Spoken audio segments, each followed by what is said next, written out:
ప్రస్తుతం మనమైతే జీవన్ హాస్పిటల్లో ఉన్నాము. అయితే డాక్టర్ ప్రణీత వాళ్ళ రిలేటివ్స్ అయితే ప్రస్తుతం మనతో పాటు అయితే ఉన్నారు. వాళ్ళ పిన్ని గారు గానివ్వండి, వాళ్ళ కోడలు గారు అయితే ప్రస్తుతం మనతో పాటు అయితే ఉన్నారు. అసలు డాక్టర్ ప్రణీతకి ఏం జరిగింది? అదే విధంగా తన హస్బెండ్‌తో అసలు గొడవేంటి? వాళ్ళ అత్తామామలతో గొడవేంటి? అసలు ఈ సూసైడ్‌కి కారణం ఏంటి? ఇప్పుడు ఆత్మహత్యకి ఇలా ప్రయత్నించడానికి అసలు కారణం ఏంటి? సో వీళ్ళ మాటలను ఒకసారి కనుక్కుందాం. అదే విధంగా ఇప్పుడు డాక్టర్ ప్రణీత ఏ సిట్యుయేషన్‌లో ఉంది? ఇప్పుడు తన పరిస్థితి ఎలా ఉందనేది కూడా ఒకసారి అయితే తెలుసుకుందాము. అమ్మ నమస్తే అమ్మ. చెప్పండి. ఏం పేరమ్మా మీ పేరు? నా పేరా కల్పన. ఓకే. అసలు ఏం జరిగింది? ఈ డాక్టర్ ప్రణీతకి అసలు ఏం జరిగింది? ఈ సిట్యుయేషన్‌కి రావడానికి కారణం ఏంటమ్మా అసలు? అంటే ఇంకా వాళ్ళు పాప పెళ్లి అయినప్పుడు యూఎస్ ఎళ్ళిర్రు. ఇంకా అక్కడ ఒక 4, 5 నెలలు మంచిగానే ఉన్నారు. ఉన్నాక చిన్నగా గొడవలు స్టార్ట్ అయినాయి ఇంకా. ఆ గొడవలల్లా తను చిన్న చిన్నగా స్టార్ట్ అయినాయి. ఇంకా అది ఎందుకు చెప్పాలని తన మనసులోనే పెట్టుకుంది. చిన్న చిన్నవే గదా అని అక్కడి నుంచి పాప సంపాదిస్తే తన డబ్బులేయడము, ఆ పాపకు వాళ్ళ డ్యాడీ డబ్బులేస్తే ఆ డబ్బులని ఉపయోగించుకోవడము ఇట్లా చేస్తా ఉన్నాడు. చేస్తా ఉంటే ఆ పాప పీజీకని ఎళ్ళింది. ఎళ్తే అక్కడ పాపకి డబ్బులు ఫీజు కట్టాలి. ఫీజు కట్టాలి అంటే ఇష్టం ఉంటే చెయ్యి లేకుంటే ఊరుకో మీ డ్యాడీని అడుగు నేనెందుకు కడతా అన్నాడు. అట్లా అన్నా కూడా వాళ్ళ డ్యాడీకి చెప్పింది. అట్లా కూడా వాళ్ళ డ్యాడీ అన్నీ చిన్న పర్సన్ చదివిచ్చిండు, మంచిగా చేసిండు. ఇప్పుడు కూడా కట్టిండు. పెళ్ళైనాక కూడా కట్టిండు. సరే అని అట్లా ఊకుంది. ఊకున్నాక కూడా ఈ పాప డబ్బులు ఉపయోగించుకోవడము, వాళ్ళ డ్యాడీ పేరు మీద వేసి ఆ డబ్బులు ఉపయోగించుకోవడము అన్నీ ఇట్లా చేస్తా ఉన్నాడు. అక్కడక్కడ చిన్న చిన్నగా ఇట్లా గొడవ స్టార్ట్ అయింది. వాళ్ళ హస్బెండ్ పేరేంటమ్మా? సికిందర్ రెడ్డి. సికిందర్ ఆ, రెడ్డి. మ్. అంటే వీళ్ళది లవ్ మ్యారేజ్ అని విన్నాము. అప్పుడు అంటే ఇంట్లో ఇద్దరి ఇళ్లలో ఒప్పుకొని పెళ్లి చేసుకున్నారు. ఒప్పుకొని పెళ్లి చేసుకున్నారు. ఒప్పుకొని చేసుకున్నారు ఇద్దరు. అంటే లవ్ చేసుకొని ఆ పెద్దల్ని ఒప్పించి పెళ్లి చేసుకున్నారు. అప్పట్లో మంచిగానే కట్నం ఇచ్చిర్రు, మంచి బంగారం పెట్టిర్రు, ఆడపిల్లలకి ఇచ్చేది ఇచ్చిండు, అంత మంచిగానే ఉన్నది. అయినాక చిన్న చిన్న యూఎస్లో అయిన కొట్లాటకు పాప అది ఆ పాపకు ఏదో ఫీజు కట్టే డేట్ అయిపోయిందంట. అక్కడ అక్కడ అయిపోతే వీసా ఏదో ఉండదంట. అనుకోకుండా ఇండియా పంపించేసిర్రు అక్కడ నుంచి ఆ పాపను. ఇండియాకి వచ్చింది. అప్పట్లే ఇవాళ చిన్న ఆడపడుచుది పెండ్లి. అట్లే ఎవరిదో వాళ్ళ రిలేటివ్స్ చిన్న ఆడపడుచు కాదు, చిన్న అత్తమ్మ వాళ్ళ కూతురుది పెళ్లి అయితే ఆ పెళ్లికి అట్లే అని వచ్చింది. వస్తే అప్పటికి పాప ప్రెగ్నెంట్ తోటి వచ్చింది అక్కడ నుంచి. ఇక ఇట్లే ఇంకా ప్రెగ్నెంటే కదా, ఇంకా చిన్న చిన్న కొట్లాట్లే కదా సర్దుకుంటాయని ఇక్కడ వాళ్ళు అందరము ఓకే చేసుకున్నాం. చిన్న చిన్నవే కదా సర్దుకుంటాయని. ఇంకా అక్కడితో ఆగలేదు. పెళ్లి అయింది. పెళ్లి రిలేటివ్స్ పెళ్లి అయిపోయిన తర్వాత ఇంకా పాప ప్రెగ్నెంట్ ఉంది. అప్పట్లోనే కరోనా వచ్చింది అనుకుంటా. కరోనా స్టార్ట్ అయింది. ఈ కరోనాలోనే పాపను కన్నది.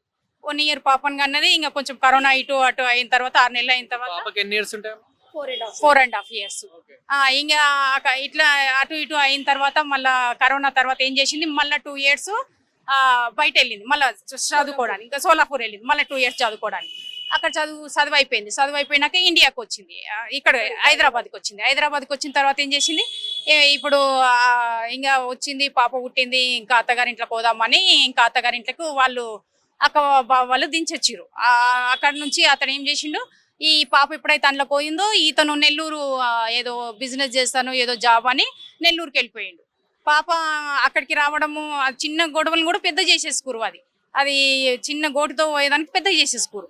అట్లా అతను నెల్లూరు వెళ్ళిపోవడం. నెల్లూరు వెళ్ళిపోయితే ఈ పాప ఇంట్లో ఉంటే వాళ్ళ అత్త మామ సరిగా పిల్లను సరిగా చూడక చేయక వాటర్ కరెంటు ఇట్లాంటి చిన్న చిన్న పెద్ద పెద్ద ప్రాబ్లం చేసి తిండి పెట్టక పాప జాబ్ చేసుకుంటూ ఉండు, చిన్న పాపను చూసుకోవడానికి నా వల్ల కాదు, నేను చూడలేను అని వాళ్ళ అత్త చెప్పడము. సరే పని మనిషిని పెట్టుకుందామన్నా కానీ అట్లా చేయకపోవడం, ఇవన్నీ జరిగి పాపను చాలా ప్రెజర్గా తెచ్చేసిర్రు మొత్తం మీద. తనకు మ్యారేజ్ ఇంచుమించు అయితే ఇన్ని ఇయర్స్ అవుతుంది. 6 years అవుతుంది. 2018లో మ్యారేజ్ అయిందంటే ఇప్పుడు వాళ్ళు ఇండియాకి వచ్చినప్పటి నుండి ఈ అంటే తను సిచ్యువేషన్ ఇలా చేస్తూనే ఉందంటారా? తనకు 2018లో పెళ్ళయింది. పెళ్ళైనాక ఒక 15-20 డేస్‌కి యూఎస్ వెళ్ళిపోయారు ఇద్దరు. ఇంగా అక్కడ కొంచెం కొంచెం వాళ్ళకి మిస్‌అండర్‌స్టాండింగ్స్ వస్తూనే ఉంటాయి వైఫ్ అండ్ హస్బెండ్ కదా. ఇంగా ప్రతిదానికి ఇంకా ఇప్పటిదాకా కూడా మీరు ఇంటర్వ్యూ చూసుంటారు, అందులో ఫోన్‌లో మాట్లాడి జెండు బామ్ ఇయ్యలేదనేసి నా పైన కేస్ పెట్టింది. భర్త అన్నప్పుడు కొంచెం రెస్పాన్సిబిలిటీ ఉండాలి కదా. చిన్న విషయం కూడా మీడియాలో చెప్పడం అవసరం. జెండు బామ్ గురించి కేసు పెట్టింది. డాక్టర్ అయినంత మాత్రాన ఎన్ని పిల్స్ తీసుకోవాలనో ఆమెకు తెలుసా? మందు తాగింది చూసిర్రా? ఇక్కడ మొత్తం బర్న్ అయిపోయింది. అది వాడికి కనపడుతుందా? కనపడట్లేదు. ఎంతసేపు నా పిల్లని నేను ఇది కట్టినా అది కట్టినా అని అన్నాడు. మరి స్లిప్పులు చూపిమనండి, ఎన్ని సంవత్సరాల నుంచి 5 సంవత్సరాల నుంచి కట్టినా అన్నాడు. పిల్ల గుట్టే 4.5 సంవత్సరాలు అవుతుంది. 20 నుంచి కట్టినా అన్నాడు. మళ్ళీ ఏమంటున్నాడు, 21 నుంచి నేను స్టార్ట్ చేసిన జనవరి ఫిబ్రవరిలో అని అన్నాడు. వాడికి అంత దమాక్ లేదా మాట్లాడేటప్పుడు? ఇప్పుడు అతను కూడా ఏమని అంటున్నారంటే నాదేం తప్పు లేదు తనదే తప్పు ఉంది అన్నట్టు కొన్ని ఇంటర్వ్యూస్ కూడా ఇస్తున్నారు, మనం చూస్తున్నాము. ఏం తప్పు అసలు చేసిందంటే మరి ఏం తప్పు చేసిందో రమ్మని చెప్పండి మరి, కూర్చొని ముఖం మీద పెట్టుకొని మాట్లాడుకుంటాం కదా. యూట్యూబ్లలో కూడా అట్లా చెప్తుండు, అదంతా ఈ ఆత్మహత్య అదంతా డ్రామా చేయడం మమ్మల్ని అవసరమా డ్రామాలు ఆడుకుంటా? మరి అందరికి ఇంటర్వ్యూలు ఇవ్వడానికి టైం ఉంటది, మాట్లాడడానికి పోలీస్ స్టేషన్ కి వచ్చి మాట్లాడడానికి టైం ఉండదా? మరి సిఐ ఇందులో ఏం చేస్తున్నాడు? 24 hours అవుతుంది, ఇంతవరకు వాళ్ళని తీసుకొని రాలేదు. మేమేమో హాస్పిటల్ ఏడ్చుకుంటే చావాలన్నా ఇక్కడ. మరి CI చెప్తున్నాడండి ఇదంతా డ్రామా, ఇదంతా ఉట్టి పిల్లల ప్రాణాలతో డ్రామాలు ఆడతామండి. డ్రామాలు ఆడపటికనే మేము 2 రోజులు బట్టి హాస్పిటల్ చుట్టూ ఇక్కడ కూర్చున్నామా? 4 నెలల నుంచి రోడ్ల మీద కూర్చోవాల్సిన అవసరం ఏముంది? ఇంటి దగ్గర కూర్చుంటే వాళ్ళ అత్త వాళ్ళ మామ నోటికి ఎంత వస్తే అన్ని మాటలు. ఆస్తి కోసమే చేస్తురు అని అంటారు, ఆస్తి కోసము మాట్లాడితే ఇంకా చేస్తామండి. గలీజ్ ఉంటది. చిన్న పాపలు అన్నప్పుడు బయట టాయిలెట్ పోస్తారండి, పోసింది, వాళ్ళకి తెలీదు ఎక్కడ పోయాలి ఏంటి అనేసి. అర్జెంట్ వచ్చింది, ఆడుకుంటుంటే బయట పోసింది, పోస్తే ఈడ పోసింది కదా మీ అమ్మ మన దాగమే అనేసి అన్నది. మరి నీ బిడ్డే నీ మన్మరాలు అంత ప్రేమ ఉంది కదా వాళ్ళకి, నేను ఇవి కట్టినా అవి కట్టినా అన్నాడు. మరి వాళ్ళ అమ్మని దాగమను, ఆయన దాగమనండి. ఇప్పుడు మరి ఇంతసేపు మాట్లాడలే, ఇప్పుడు ఆ ఇంటర్వ్యూ ఇచ్చిన తర్వాత మాకు చాలా కోపం వస్తుంది. అసలు పేషెన్స్ పోయింది మాకు. అసలు ఛానల్స్ లో ఎన్ని రోజులు అంత రాంగ్ ఇన్ఫర్మేషన్ ఇస్తున్నారు అబ్బాయి తరపు నుంచి. అంత డ్రామాలు వాళ్ళ ఆశ కోసం చేస్తున్నారు. గతంలో కూడా సరూర్ నగర్ పోలీస్ స్టేషన్ లో కంప్లైంట్ ఇచ్చినప్పటికి కూడా పోలీసులు అయితే ఏమాత్రం పట్టించుకోలేదు, స్పందించలేదు అన్నారు. ఇప్పుడు ఏమైనా స్పందిస్తున్నారు? చేపట్టి లాగుతున్నాడు అనేసి మేము ఎంటర్టైన్ చేస్తున్నాం అన్నాడు. ఏం ఎంటర్టైన్ చేసినామండి? ఆ పిల్ల అక్కడ ఆ పిల్లనే నూకిండు. ఇప్పుడు ఆ పొజిషన్ లో నేను మాకున్నాం, మమ్మల్ని కూడా నూకడనేసి ధైర్యం ఏముంది అక్కడ? మమ్మల్ని కూడా నూకేస్తుండే ఆయన, మీరెవరు మాట్లాడడానికి అనేసి మమ్మల్ని కూడా బయటికి నెట్టేస్తుండే. అట్లీస్ట్ ఆ చిన్న పాపనైనా అంటే సరే, అట్లీస్ట్ ఆ చిన్న పాపనైనా గానీ వాళ్ళ అత్తమామ కానివ్వండి, ఇప్పుడు వాళ్ళ హస్బెండ్ అతనైనా కానివ్వండి, కొంచెం ప్రేమ కొద్ది చూస్తారు. ప్రేమనా అండి? ప్రేమనే లేదు అసలు. ఆ పాపకు మీ తాత అంటే అమ్మో అమ్మో అంటది, భయపడుతుంది. మీరు ఇక్కడ నిల్చొని ఉంటే వాళ్ళ అమ్మ వాళ్ళ తాతని వాళ్ళ నాన్నమని వాళ్ళ డాడీని అక్కడ నిలబెడితే వాళ్ళ దగ్గర పోదు, మా దగ్గరకు వస్తుంది. వాళ్ళ మమ్మీని వీళ్ళు ఇట్లా టార్చర్ చేస్తురుగా. మమ్మీ పోలీసు వాళ్ళకి చెప్దామా? చిన్న పాపకి ఏం తెలుసు? పోలీసు వాళ్ళకి చెప్దామా, నిన్ను ఇట్లా చేస్తా ఉన్నారు కదా, ఇట్లా తాతయ్య నాని ఇట్లా నిన్ను ఇట్లా చేస్తా ఉన్నారుగా, పోలీసు వాళ్ళకి చెప్దామా అంటుంది చిన్న పాప. ఎంత జాలండి! ఇట్లాంటి మానేసి మీరు అతను అన్ని రాంగ్ మాటలు చెప్తా ఉంటే ఎంత దర్జాగా చెప్తాం. మీరు ఎక్కడ డిబేట్ అయినా పెట్టండి, వస్తా అనేసి మరి ఇక్కడ డిబేట్ పెడతాం రమ్మనండి. మా దగ్గర ధైర్యం లేకపోవడం ఏంది? ఏం తప్పు చేసిందంటే మరి ఇడికి వచ్చి మాట్లాడడానికి నాకంతే. మేము ఏమైనా చంపుతాం ఆయనని? ఏమైతే చంపాం కదా. మరి ఆయన ఏమైనా ప్రూఫ్స్ చూపిస్తుండా? ఏం లేవు. ప్రణీత అయితే అంటే ఈ సూసైడ్ చేసుకునే ముందు, ఇప్పుడు ఆత్మహత్యకు ప్రయత్నించే ముందు అయితే కొన్ని ప్రూఫ్స్ అయితే బయట పెట్టింది, తన చార్ట్స్ బయట పెట్టింది. నేను సరూర్ నగర్ లో కంప్లైంట్ ఇచ్చానని చెప్పేసి కూడా కొన్ని నిజాలు అయితే చెప్పడం జరిగింది, కొన్ని ప్రూఫ్స్. మరి ఇతను ఏమన్నా ప్రూఫ్స్ చూపిస్తున్నాడా? నాది ఏం తప్పు లేదు, ఏం లేదు, ఏం ప్రూఫ్ లేదు. మరి ఇప్పుడు పిల్లకి ఇన్సూరెన్స్ కట్టినా అని అన్నాడు, ఆ ఇన్సూరెన్స్ కాపీలు చూపిమనండి. మాకు మెయిన్ గా అది చూపిమనండి. ఆ పిల్ల ఇప్పుడు నిలబెడతాం, ఆ పిల్ల ఆయన దగ్గర మేము అంత దీనంగా ఉన్నామా చూసుకోలేకుండా పిల్లని? ఆమె డాక్టర్ చూడమాడుతున్నామా అండి? ఇంత ఫేక్ న్యూస్ పెడతారా? అట్లా చేస్తారా? అట్లా అనడం ఏంది? రాంగ్ ఇన్ఫర్మేషన్ ఇచ్చి అంత న్యూసెన్స్ చేస్తా ఉన్నాడు. మాకు బాధ వేస్తా ఉంది ఇట్లా మాట్లాడుతూ ఉంటే. వాసం చూసి చేయండి, ఎవరైనా, మీరైనా ఎవరమైనా. ప్రణీత సిచ్యువేషన్ ఎలా ఉంది? హెల్త్ కండిషన్ 72 hours అనేసి అన్నారు, ఏం చెప్పలేము అనేసి అన్నారు. ఆల్రెడీ ఈ రోజుకి 24 hours, ఇప్పటికి ఇంకా 2 days ఆగితే ఏం చెప్తారో చూడాలి. వాళ్ళు ఏం చెప్పలేము మేము అనేసి అంటున్నారు. అప్పుడు ప్రశాంతంగా ఉంటదేమో ఆమెకేమన్నా అయితే వాళ్ళకి. వాళ్ళ ఆస్తి కోసం మాకేమన్నా. ఎక్కడున్నారండి వాళ్ళ అత్తమ్మ? ఇప్పుడైతే ఇంట్లో అయితే లేరు, మరి ఎక్కడ ఉన్నారో మాకు కూడా తెలీదు. ఆయన ఏమంటున్నాడు, ఇంతకు ముందు మీరు చూసారు కదా, మా నాన్న హాస్పిటల్లో ఉన్నాడు, మా అమ్మ డిశ్చార్జ్ అయిపోయింది అనేసి అంటున్నాడు. మరి డిశ్చార్జ్ అయినప్పుడు మరి వాళ్ళ అమ్మని, వాళ్ళ కొడుకుని, వాళ్ళ చిన్నమ్మ వాళ్ళందరూ ఉన్నారు కదా, మరి వాళ్ళని పట్టుకోవచ్చు కదా. మరి పోలీసు వాళ్ళు ఏం చేస్తున్నారు ఇక్కడ? వాళ్ళని మాత్రం తీసుకురావట్లేరు. మేము కేసు పెడితే మరి సరిగ్గా పట్టించుకోరు. ఇంకా దేనికంటే మేము చేసేది? మరి ఇంకో ఓపిక మాకు పోయింది. మరి సిపి ఆఫీస్ దగ్గరికి వెళ్ళమంటారా? అక్కడికి కూడా వెళ్తాం, మరి కూర్చొని అక్కడనే మాట్లాడుకుంటాం. మరి ఇన్ని రోజులు ఓపిక 4 నెలల నుంచి చూస్తూనే ఉన్నాం, సేమ్ రొటీన్.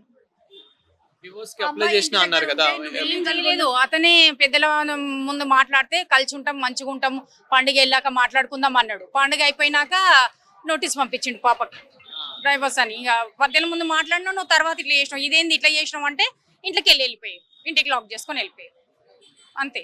అట్లా చేసిరు వాళ్ళు. సో చూస్తున్నాం కదా, ఇది పరిస్థితి. ప్రజెంట్ అయితే మనం ఇక్కడ జీవన్ హాస్పిటల్ అయితే ఉన్నాము. అయితే ప్రణీత అనే అమ్మాయి, ఇప్పుడు ప్రణీతకి అయితే ఇంచుమించు అయితే 13-14 వయసు అయితే ఉంటుంది. తనకి వచ్చేసి సికిందర్ తో అయితే మ్యారేజ్ అయితే అయింది. 2018 లో మ్యారేజ్ అయింది. అయితే మళ్ళీ వాళ్ళు 2021 లో ఇండియాకి అయితే తిరిగి రావడం జరిగింది.